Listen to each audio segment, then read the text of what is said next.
for that? Foolish mortal, you live in a world of my mind's own creation, and now your existence is forfeit. Fall to the earth and perish. FBI, open up! Let him up, boys.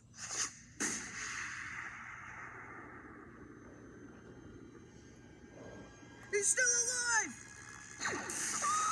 Hi, I'm Bryson, and today I want to talk about some of my dreams. Now, if you take a look inside my smooth brain, you will find thinking Bryson and feeling Bryson.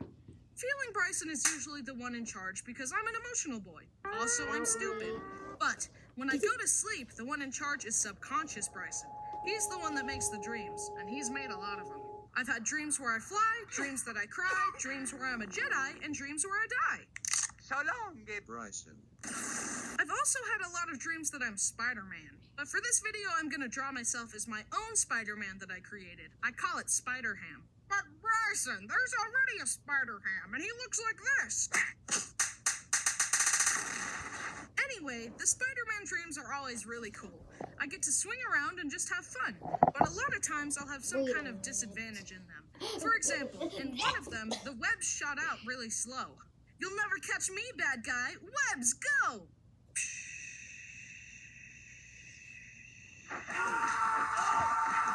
Another time, if I swung too hard, I would get unstuck and I would fall.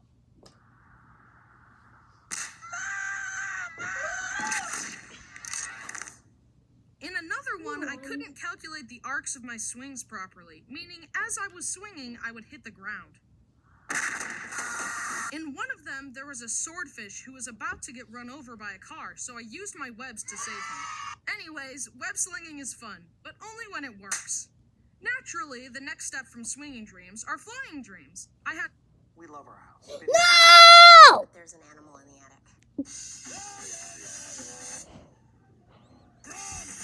At least Geico makes bundling You must watch car the ad. insurance easy. You must watch the ad. You don't care. Watch. No! Join us live tonight for the Moon Theater. Don't join us live. Join us later in 27 I minutes. wouldn't miss the show, and Mommy always keeps their promise. I had one where I could fly really fast, but only if I held a jump rope for some reason. If I tried it without the jump rope, then... In this one Harry Potter dream, I was on top of a tall tower, and I asked the guy next to me, "Do you know how to fly?" Just mash.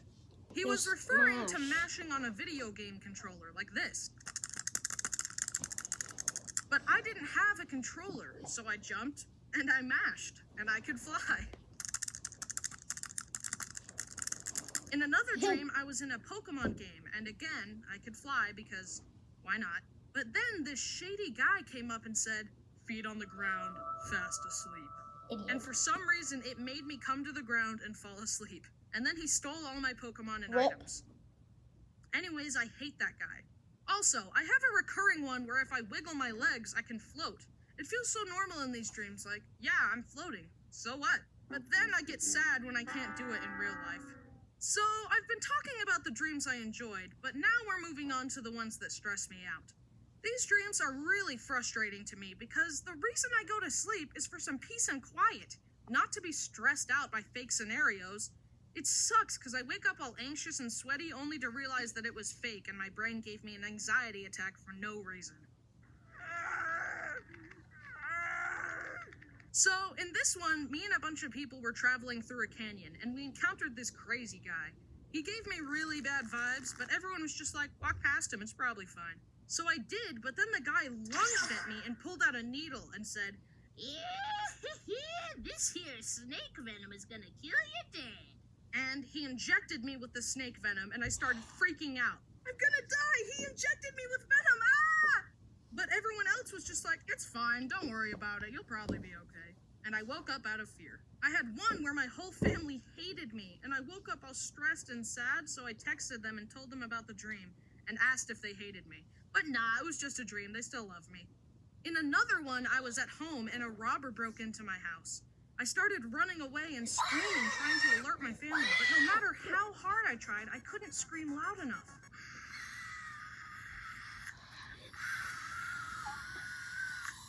could only run super slow and the bad guy was catching up to me. And then I woke up out of fear again. I had one dream where I fought the Grim Reaper with a spatula, and I won. That one was stressful, but I was victorious, so it's not that bad. He underestimated me and my spatula. In this one, I could waterbend, but as the dream went on, it got harder and harder to control the water. It wasn't working, and it was getting so frustrating, and then I woke up. Bryson, time to wake up!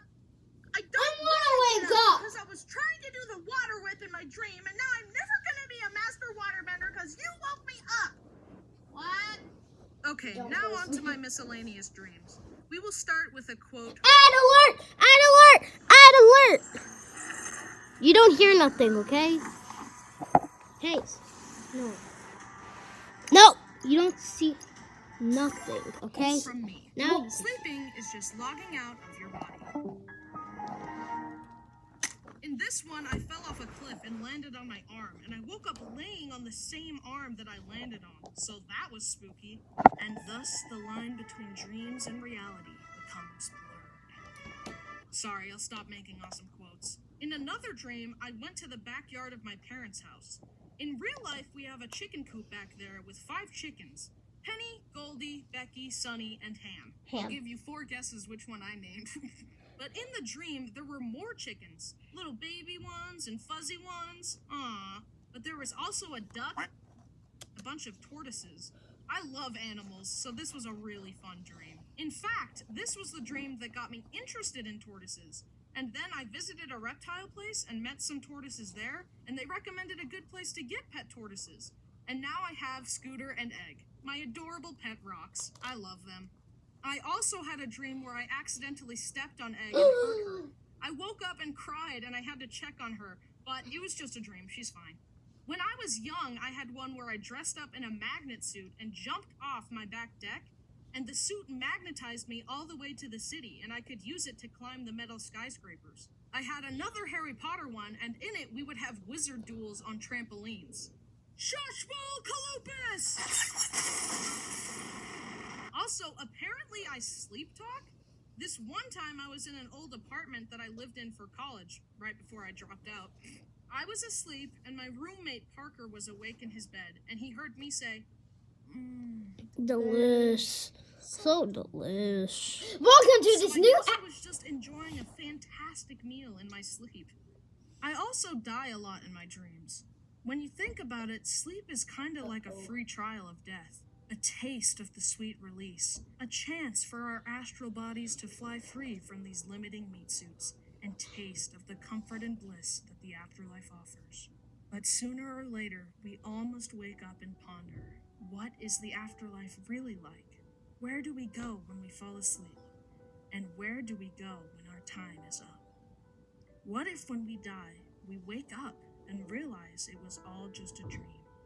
But we learned things in that dream. So what do we learn from our dreams within this dream?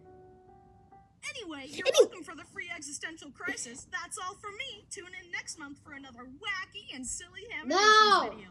Bye-bye! That ain't happening.